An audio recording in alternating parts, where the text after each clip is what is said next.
والسلام على أشرف رسول الله وعلى آله وصحبه أجمعين. ഏറെ ബഹുമാനപ്പെട്ട ഉമ്മമാരെ, സഹോദരങ്ങളെ, ഇനി കേൾക്കുന്ന എല്ലാവർക്കും അസ്സലാമു അലൈക്കും വറഹ്മത്തുള്ളാഹി തആല വബറകാതുഹു. നബി സല്ലല്ലാഹു അലൈഹി വസല്ലം സൈനബിനെ വിവാഹം ചെയ്ത ദിവസം അവിടുത്തെ സേവകനായ അനസിന്റെ ഉമ്മ പറഞ്ഞു, മോനെ, നമുക്ക് പലഹാരം ഉണ്ടാക്കിയിട്ട് നബിയെ സൽക്കരിക്കാം.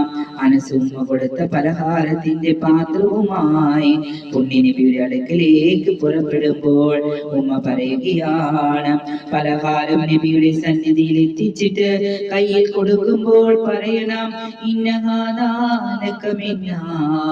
അല്ലാഹുവിന്റെ റസൂലേ, അല്ലാഹുവിന്റെ റസൂലേ, അല്ലാഹുവിന്റെ റസൂലേ, ഇത് ഞങ്ങളുടെ വക അങ്ങേക്കുള്ളതാണ്.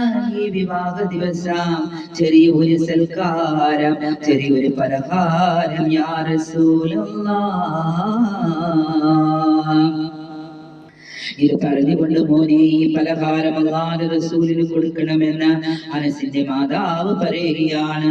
അനസ് പോയി പലഹാരം വെച്ച് കൊടുക്കുമ്പോൾ സൈനബിനെ വിവാഹം ചെയ്ത ദിവസമാണ്. പരിശുദ്ധ റസൂൽ സല്ലല്ലാഹു അലൈഹി വസല്ലം 3 പേരുടെ പേര് പറഞ്ഞുകൊണ്ട് പറഞ്ഞു, അനസേ, അവരെ ക്ഷണിക്കൂ, ഇത് കഴിക്കാൻ ക്ഷണിക്കൂ. പിന്നെ പറഞ്ഞു, കണ്ണിൽ കണ്ടവരെ മുഴുവൻ വിളിക്കൂ എന്ന് പറഞ്ഞു. അനസ് അത്ഭുതപ്പെട്ടു പോയി. ഒരു ചെറിയ പാത്രത്തിൽ അല്പം മാത്രം പലഹാരം, മുഴുവൻ ആളുകളെയും ക്ഷണിക്കൂ അനസേ, എല്ലാവരും ഒന്ന് കഴിക്കട്ടെ അനസേ. അനസ് പുറപ്പെട്ടു പോയി. മദീനയുടെ റോഡിലും തെരുവിലും കണ്ട സകല ആളുകളെയും ക്ഷണിച്ചു. നബിയുടെ വീട് നിറഞ്ഞു. 300 പേരായപ്പോൾ കൊച്ചുപാത്രം ചൂണ്ടിക്കൊണ്ട് അല്ലാഹുവിന്റെ റസൂൽ പറയുകയാണ്, അനസേ, കൊണ്ടുവന്ന പാത്രം ഇങ്ങെടുക്ക്. അല്ലാഹുവിന്റെ റസൂൽ ആ പുണ്യമാക്കപ്പെട്ട കരം ആ പാത്രത്തിന്റെ മുകളിൽ വെച്ചുകൊണ്ട് പ്രാർത്ഥിക്കേണ്ട താമസം വീണ്ടും അല്ലാഹുവിന്റെ റസൂൽ പറയുകയാണ്, 10 ആളിന്റെ കൂട്ടമാക്കി ഒരു കൂട്ടത്തെ വിളിക്കനസേ. 10 പേര് വീതം വന്ന് കഴിക്കാൻ തുടങ്ങി.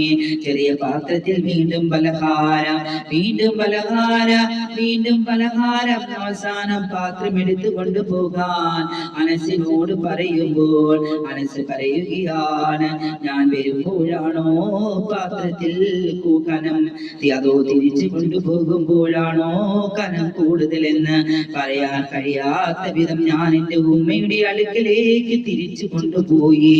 അത്രയ്ക്കും പുണ്യമാക്കപ്പെട്ട പരിശുദ്ധ റസൂൽ സല്ലല്ലാഹു അലൈഹി വആലിഹി വസല്ലം.